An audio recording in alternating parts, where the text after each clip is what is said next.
Hi again, dear students. Now we are with the third lesson of chapter 5, section 1, indefinite integral. Rule 4, antiderivative of algebraic function multiplied by a constant number is same as constant multiplied by the antiderivative of the function. Okay. What was the meaning of the above sentences? It was this: the integrals of k constant times f of x dx is same as if you take out this constant and write k times the integral of f of x dx. Or in another way, if you have such an integral, integrals ax to the power n dx, when you multiply this by the variable, you can multiply in two ways. First, you can take a out and then take antiderivative of x to the power n, or multiply directly ax to the power n plus 1 over n plus 1 plus c, where n is not equal to -1. Okay, the meaning of it. What does it mean? For example, this question, I can solve it by two ways. First way is this. I take 3 as a constant outside, dx, and then keep the constant. What's antiderivative of x? X squared over 2 plus c. Or by first way, this is first, second way, 3x times x, 3x squared. And what is the new power? 2 divided by 2 plus c. There is no difference between the first and second way. Always in the class I tell my students this: the second ways in math, they are only wasting two things: your time and my ink. My pen's ink, I mean pen. Okay, yalla, let us come to the second. 2x squared times x, 2x cubed over 3 plus c. Now, third, 5x cubed times x, 5x to the power 4 over 4 plus c. 7x to the power 4 times x, 7x to the power 5 over 5 plus c. Now, this one, 9x to the power -4 divided by -4 plus c. Here, I can't leave it like this. I must rearrange it. The negative of fraction, it came from this negative in the bottom. 9 already is in the top, 4 in the bottom. X to the power -4, if you flip it, it will be x to the power 4 in the bottom, plus c. Okay, this time, example number 6. -7x to the power -7 divided by -7 plus c. Every student knows that these two values, they cancel each other. So the inverse of the above value is 1 over x to the power 7 plus c. Okay, this was the rule number 4. Now we come to the rule number 5. And rule number 5 is very important, very important. Why? Because sometimes we will be deceived by some questions. Students, if there were more than one function inside a bracket, and the general power of bracket was 1. So what should I do? Or how many ways do I have to solve it? There are two ways. Either directly you find antiderivatives because of the power is 1, or you can distribute integral inside the bracket like this. And now, students, here there will be a question in our mind. If we can distribute integral up on addition and subtraction, can I do same thing on the multiplication and division? Absolutely no. Let us look to this example. Integrals f times g dx never equal to integral of f of x dx times integral of g of x dx. Okay, of course, maybe you ask me the reason. Why, teacher? Because of this. If you remember the product rule in derivatives, when we use it to take derivative of f times g prime, what was the rule? Wasn't it this? 1 prime times 2 plus 2 prime times 1. If you remember 1221 rule. So if this is the derivative, so how could be this one's integral antiderivative equal to integral of first times second? That's why. And for example, if we have such a thing, integral e to the power x times sine x dx.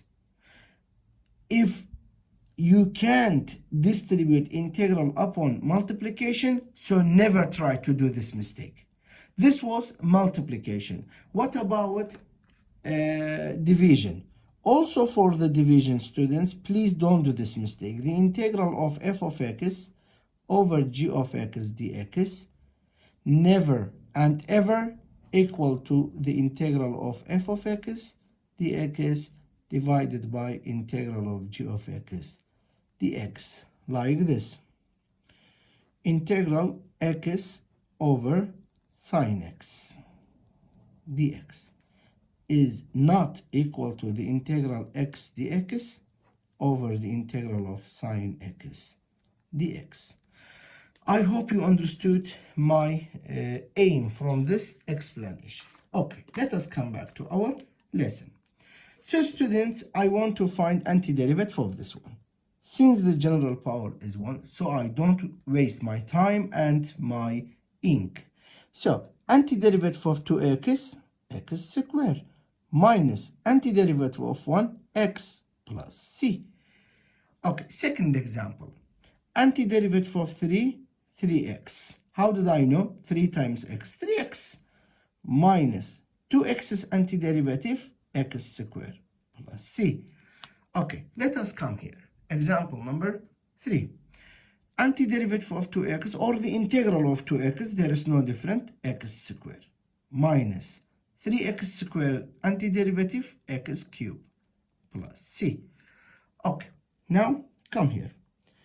X cubed times x, x to the power 4 over 4 minus 4x times x, 4x squared divided by 2 plus 2 times x, 2x plus c.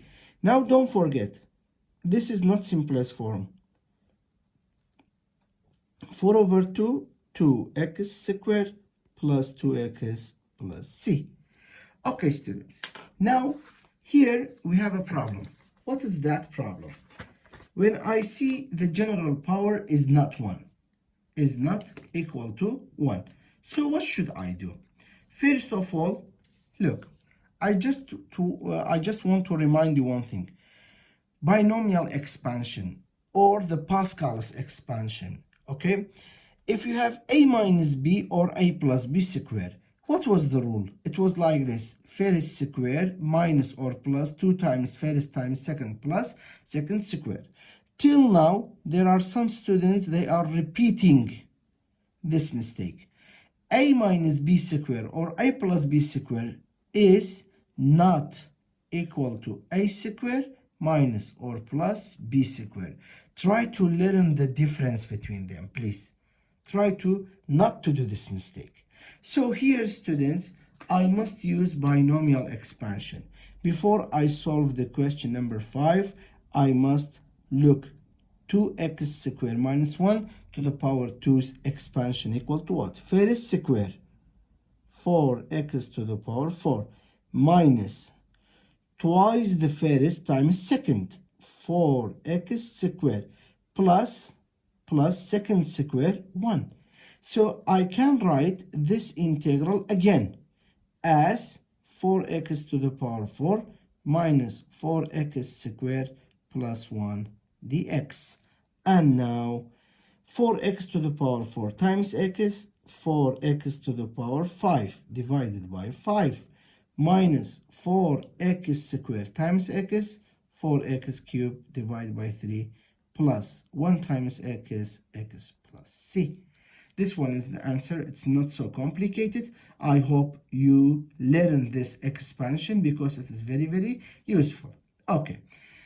Now, students, we came to the example number 6. Let me separate it from the others. I put a star on this question. Why? Because it contains so many operations. First, you must perform it. What is that operation? This one means x to the power 1 over 2. This one's power is 1. x to the power 1 times x to the power 1 over 2, which is equal to x to the power 3 over 2. Sorry, 3 over 2. Why do I do like this? Because first I must remove the radical form to the exponential form. So I write integrals of x to the power 3 over 2 plus 4 dx. And now x to the power 3 over 2 plus 1, it will be 5 over 2 divided by 5 over 2 plus antiderivative of 4, 4x plus c. Okay, upside down, flip this one, square root. This 2 in the denominator is the square root. X to the power 5, if I write x to the power 4 times x to the power 1, I think there is no any complicated in this question. So plus 4x plus c. When I take this one out, it will be 2 over 5 x squared times square root of x plus 4x plus c. This was the end of the question. Okay, now 2 more questions related with this rule. Students, if you remember, what did I tell you in the previous lessons? If you see a polynomial divided by a monomial when the denominator is single, what was the rule? What did we do if you remember? First of all, what do you do? Separate. What do I mean by separate? X cubed over x minus 2x squared over x plus 3x over x dx. Separate. This was the separate. This time, simplify. X cubed divided by x, x squared. Negative 2x squared divided by x, negative 2x. 3x divided by x, 3 dx. Now, x squared times x, x cubed. New power is 3 divided by 3. Negative 2x antiderivative, x squared plus 3x plus c. This was the solution. This time, my dear students, this is very easy. Antiderivative of 4x cubed, of course, x to the power 4. Antiderivative of negative 1 over x squared is positive 1 over x plus c. Thank you very much with the third lesson.